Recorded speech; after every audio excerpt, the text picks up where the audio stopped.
Welcome back to Digital Wandering. And here I had to bring back my 2008 black MacBook running macOS 10.7 Lion because there's been some new developments with browser support on this machine. And I actually shown this machine I think several times on the channel previously. And one of the times I showed the Pale Moon browser and how it performed on this machine because the Pale Moon browser still supported 10.7. It went back that far. I mean, 10.7 hasn't been supported by Apple since 2014, so that's going on 7 years ago. So it was great if you were still using this operating system, you could still have a modern browser that was updated regularly. But unfortunately, let's get rid of this about this Mac. Now, the Pale Moon browser had, for the official versions of the browser, only supported Windows and Linux. But there was an unofficial version that was available for Mac. As you see, this is the unofficial build of Pale Moon. Now, I thought the unofficial build was just maintained by users of the browser, people in the community. But apparently, the Pale Moon organization they created the building blocks, and people in the community assisted. But they're decided now to end Macintosh support, and that was back in March, and it was because of lack of community involvement. I guess small user base, and they also talk about Apple moving over to M1 Mac. So this browser will continue to work if you have it on your machine, but it looks like going forward there will be no future updates with the Pale Moon browser. So that's a problem if you're still using 10.7.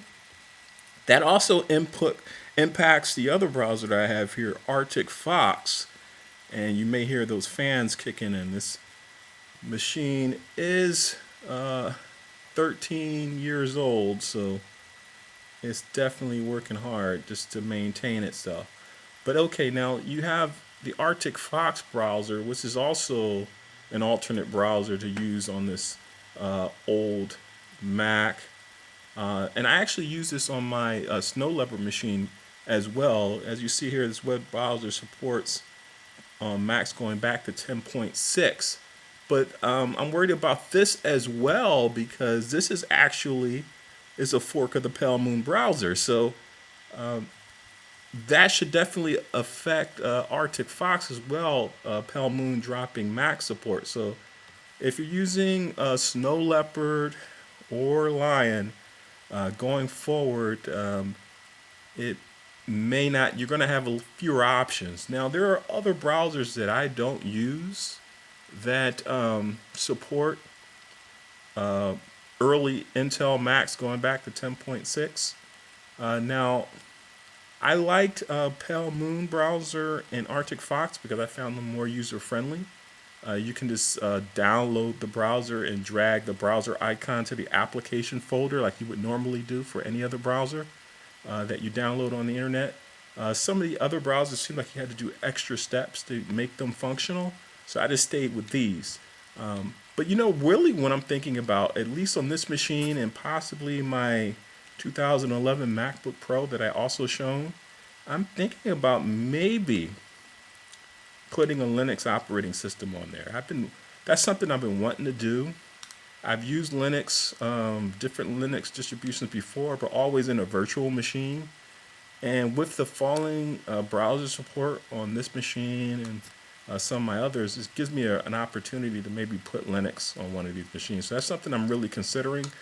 But I did want to spread this information out there for people that didn't know, because I did introduce the Pale Moon browser on a previous video. So I thought it was important to let everybody know that there will be no future development on that browser from what we can surmise from what's been spread out there. I don't know if they'll change their decision, but I don't think so. So this is Digital Wandering signing off.